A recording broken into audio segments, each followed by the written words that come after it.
ಕುಮಾರಸ್ವಾಮಿ ಅವರೇ, ಪ್ರಧಾನಿಯ ಮಗ ಮುಖ್ಯಮಂತ್ರಿ ಆಗೋದು ಗ್ರೇಟ್ ಅಲ್ಲ, ಕನಕಪುರದ ರೈತನ ಮಗ ಉಪ ಮುಖ್ಯಮಂತ್ರಿ ಆಗೋದು ಗ್ರೇಟ್. ಒಬಿಸಿ ಸಮುದಾಯದ ವ್ಯಕ್ತಿ ಈ ರಾಜ್ಯದ ಮುಖ್ಯಮಂತ್ರಿ ಆದ್ರೆ ಕುಮಾರಸ್ವಾಮಿ ಅವರೇ, ವಿಜೇಂದ್ರ ಅವರೇ, ನಿಮ್ ಕೈಯಲ್ಲಿ ಸಹಿಸಕ್ಕಾಗ್ತಿಲ್ಲ. ಕುಮಾರಸ್ವಾಮಿ ಅವರೇ, ನಿಮ್ಮ ಸಮುದಾಯದ ಹುಡುಗ ಈ ರಾಜ್ಯಕ್ಕೆ ಉಪ ಮುಖ್ಯಮಂತ್ರಿ ಆಗಿದ್ದಾರೆ, ಸಹಿಸಿಕೊಳ್ಳೋ ಸೌಜನ್ಯನೂ ನಿಮ್ಗಿಲ್ಲ ಅಲ್ವಾ ಸರ್?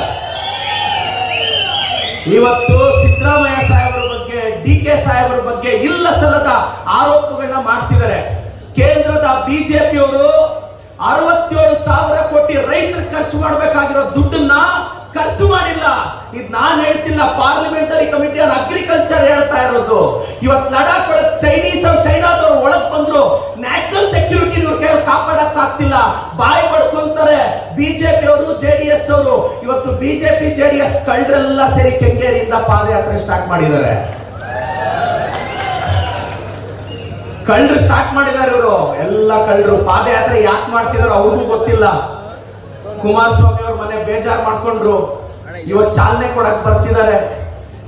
ನನಗೆ ಮಾನ್ಯ ಗೌರವಾನ್ವಿತ ಕುಮಾರಸ್ವಾಮಿ ಸಾಹೇಬ್ರೆ, ದಯವಿಟ್ಟು ನಮ್ಮ ಡಿಕೆ ಸಾಹೇಬ್ರ ಬಗ್ಗೆ, ಸರ್ 40 ವರ್ಷ ಕಷ್ಟಪಟ್ಟು ಒಬ್ಬ ರೈತನ ಮಗ ಇಷ್ಟು ದೂರ ಬರೋದು ನೀವು ಅನ್ಕೊಂಡಷ್ಟು ಸುಲಭ ಅಲ್ಲ ಸರ್.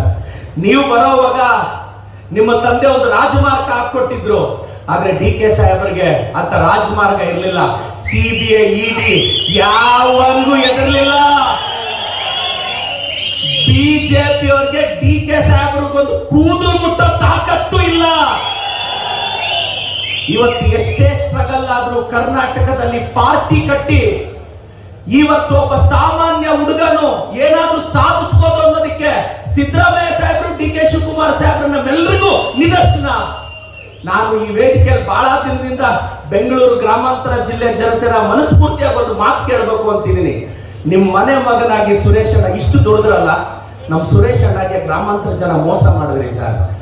ನಾನು ಅವ್ರ ಅಭಿಮಾನಿಯಾಗಿ ಹೇಳ್ತಾ ಇದ್ದೀನಿ, ನಿಜವಾಗ್ಲೂ ಅವ್ರ ಮನೆ ಮಗನಾಗಿ ಹಳ್ಳಿಗಳಲ್ಲಿ ಅವರು ಅಷ್ಟು ಕಷ್ಟಪಟ್ಟು ಇವತ್ತು ಮಾಡಿದ್ರು. ನನಗೆ ನಂಬಿಕೆ ಇದೆ, ನಮ್ ಸುರೇಶ್ ಅಣ್ಣ ಮತ್ತೆ ಗ್ರೇಟ್ ಲೀಡರ್ ಆಗಿ ಈ ರಾಜ್ಯದ ಒಂದು ಮುನ್ನುಡಿ ಬರೆಯುವ ನಾಯಕ ಆಗಿ ನಮ್ಮ ಸುರೇಶ್ ಅಣ್ಣ, ಡಿ ಕೆ ಶಿವಕುಮಾರ್ ಸಾಹೇಬರು ಮತ್ತೆ ಮುನ್ನೆಲೆಗೆ ಬರ್ತಾರೆ. ನಾನು ಎಲ್ರಿಗೂ ಹೇಳೋದಿಷ್ಟೇ, ಬಿಜೆಪಿ ಮತ್ತು ಜೆಡಿಎಸ್ ಅವರಿಗೆ ಮೂಢ ಹಗರಣ ಅಂತಾರೆ. ರಾಜ್ಯಪಾಲರು, ಗೌರವಾನ್ವಿತ ರಾಜ್ಯಪಾಲರು ನೋಟಿಸ್ ಕಳಿಸ್ತಾರೆ. ನೆನ್ನೆ ಗೌರವಾನ್ವಿತ ರಾಜ್ಯಪಾಲರು ದೆಹಲಿಗೆ ಹೋಗ್ತಾರೆ, ಇವತ್ತು ಸಂಜೆ ದೆಹಲಿಯಿಂದ ವಾಪಸ್ ಬರ್ತಾರೆ. ಯಾಕೆ ಇಷ್ಟು ಆತುರದ ನಿರ್ಧಾರ ರಾಜ್ಯಪಾಲರ ಕಚೇರಿ ತಗೊಂಡು ಅನ್ನೋದೇ ನನ್ನ ಪ್ರಶ್ನೆ. ರಾಜ್ಯಪಾಲರ ಬಗ್ಗೆ ಪ್ರಶ್ನೆ ಮಾಡುವಷ್ಟು ದೊಡ್ಡವನು ನಾನಲ್ಲ, ಆದ್ರೆ ಅಷ್ಟು ಆತುರದ ನಿರ್ಣಯ ರಾಜ್ಯಪಾಲರ ಕಚೇರಿಗೆ ಅವಶ್ಯಕತೆ ಇರ್ಲಿಲ್ವಾ ಅನ್ನೋದು ಒಂದಿದೆ. ನಾನು ಎಲ್ರಿಗೂ ಹೇಳ್ತೀನಿ, ನಮ್ ಸಿದ್ದರಾಮಯ್ಯ ಸಾಹೇಬ್ರು, ನಮ್ ಡಿ ಕೆ ಸಾಹೇಬ್ರು ಯಾವುದೇ ತಪ್ಪು ಮಾಡಿಲ್ಲ, ಯಾವುದೇ ತಪ್ಪು ಮಾಡಿಲ್ಲ. ಇವತ್ತು ಕಾಂಗ್ರೆಸ್ ಪಕ್ಷ 5 ಗ್ಯಾರಂಟಿ ಕೊಟ್ಟಿದೆ ಸರ್. 50,000ಕ್ಕೂ ಹೆಚ್ಚು ಕೋಟಿ ಬಡವರಿಗೆ ಬಿಜೆಪಿ ಅವರು ಹೇಳ್ತಾರೆ, ಅದಾನಿ ಅಂಬಾನಿ ಟ್ಯಾಕ್ಸ್ ಅವಾಯ್ಡ್ ಮಾಡುವಾಗ ಆರ್ಥಿಕತೆ ಬಗ್ಗೆ ಪ್ರಜ್ಞೆ ಇಲ್ಲ. ಕೂಲಿ ಮಾಡೋರಿಗೆ, ಬಡವರಿಗೆ, SC ST ಗಳಿಗೆ, ದಲಿತರಿಗೆ, ಹಿಂದುಳಿದವರಿಗೆ ನಾವು 2,000 ರೂಪಾಯಿ ಕೊಟ್ರೆ ಅವ್ರಿಗೆ ಆರ್ಥಿಕತೆ ಕುಸಿಯುತ್ತಂತೆ ಬಿಜೆಪಿ ಅವರಿಗೆ. ಒಬ್ರು ಕೂಡ ವಿಜೇಂದ್ರ ಅವರು, ಮಾನ್ಯ ವಿಜೇಂದ್ರ ಅವರೇ, ಯಡಿಯೂರಪ್ಪನವ್ರ ಮಗ ಅನ್ನೋ ಎಲಿಜಿಬಿಲಿಟಿ ಬಿಟ್ರೆ ಮತ್ತೆ ಯಾವ ಎಲಿಜಿಬಿಲಿಟಿ ಇದೆ ಸರ್ ನಿಮ್ಗೆ?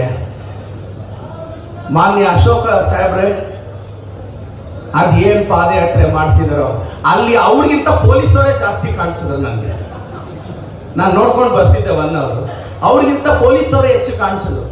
ಮತ್ತೆ ಅಲ್ಲಿ ನೋಡಿದ್ರೆ ಅವ್ರು ಹೇಳ್ತಾ ಇದ್ದಾರೆ ಸ್ಪೀಚ್ ಮಾಡೋರು ಲಕ್ಷಾಂತರ ಸಂಖ್ಯೆಯಲ್ಲಿ, ಸಾವಿರಾರು ಸಂಖ್ಯೆಯಲ್ಲಿ ಅಂತ.